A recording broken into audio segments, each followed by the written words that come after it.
call the member for Mackellar. Thank you, Deputy Chair. Thank you to the member for Chifley. Salama indeed.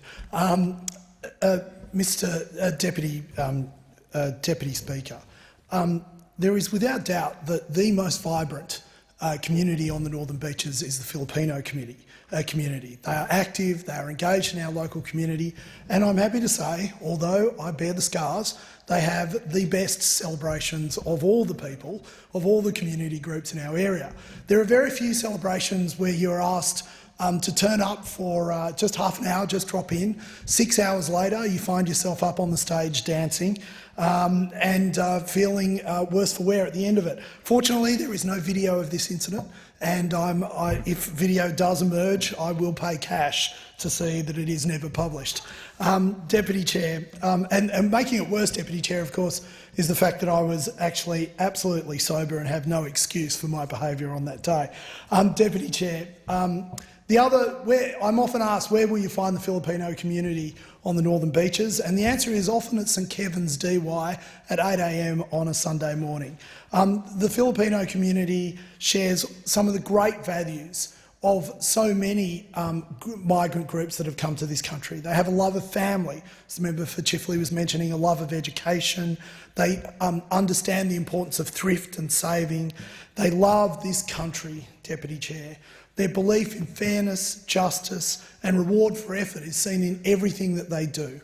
And it is therefore not unremarkable that our two nations would find themselves celebrating today the 75th anniversary of our diplomatic relations, because our friendship is enduring because it is based so much on shared values as opposed to shared interests.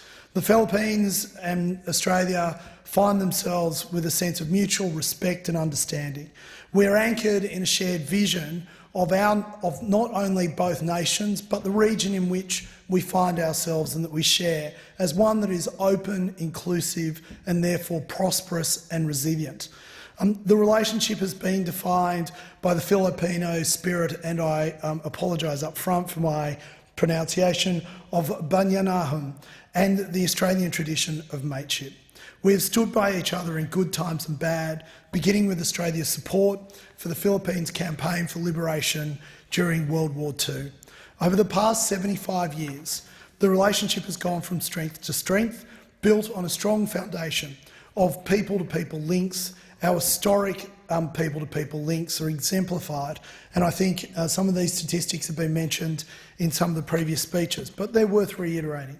Filipinos who worked in the pearling industries in Broome and Thursday Island as far back as the 1870s. The Filipino Colombo Plan scholars who began arriving on our shores from the 1950s.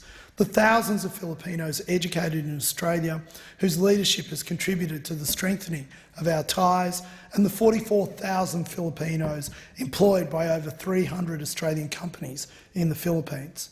The significant number of Filipinos who have emigrated to Australia since the 1960s now comprise the 5th largest immigrant community in Australia. They have brought different perspectives, experiences and skills that have enriched the Australian community. Our close bilateral relationship serves us both well as we seek to tackle regional issues and the social and economic impact of the pandemic. The relationship has grown to encompass development and assistance, things like life-saving work during the pandemic and after natural disasters, constructive engagement on human rights, support for peace-building efforts in Mindanao, and collaborative law enforcement efforts to combat online sexual exploitation of children and women. Our trade and investment links are now deep and broad, resulting in a bilateral trade relationship worth over $6 billion before COVID, which made the Philippines our 19th largest trading partner. At the same time, total Australian investment was valued at over $10 billion. Cooperation to support rules-based multilateral agencies and system continue to go and deepen.